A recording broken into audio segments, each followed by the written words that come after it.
குழந்தைங்க அம்மா மேல காட்டுற மரியாதை, நன்றி கடன், அவங்க தர அரவணைப்பு, எவ்வளவு பணம் கொடுத்தாலும் இதெல்லாம் யாருக்கும் தானா கிடைக்காது. ஐயோ, குழந்தைங்க மனசுல ஆழமா ஆணி இறங்கிட்டா எவ்வளவு பணம் கொடுத்தாலும் அதை எடுக்க முடியாது. இதா உனக்கு மட்டும்தான் அக்கறை இருக்குன்னு நினைச்சியா? என் மனசுலயும் நிறைய இருக்கு. உன்னை விட எனக்கு நிறைய அக்கறை இருக்கு. உங்க குழந்தைங்களை விட உங்க போட்டு மேலதான் உங்களுக்கு அக்கறை. ஒரு போட்டு மூழ்கி போனா புதுசா ஒண்ணு வாங்கிக்கலாம். அதுக்கும் ஒரு விலை இருக்கு. ஒருத்தர் இறந்த அப்புறம் தான் உங்க மதிப்பு தெரியும். நீங்க இறந்ததுக்கு அப்புறமா உங்களை பத்தி யாராவது யோசிப்பாங்களான்னு ராத்திரி பூரா உட்காந்து நல்லா நிதானமா யோசிச்சு பாருங்க.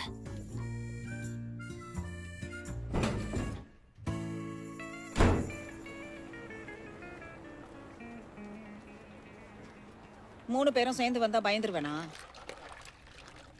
நீங்க என்ன அடிச்சு கொன்னா கூட அவன் இருக்கிற இடம் எனக்கு தெரியாது.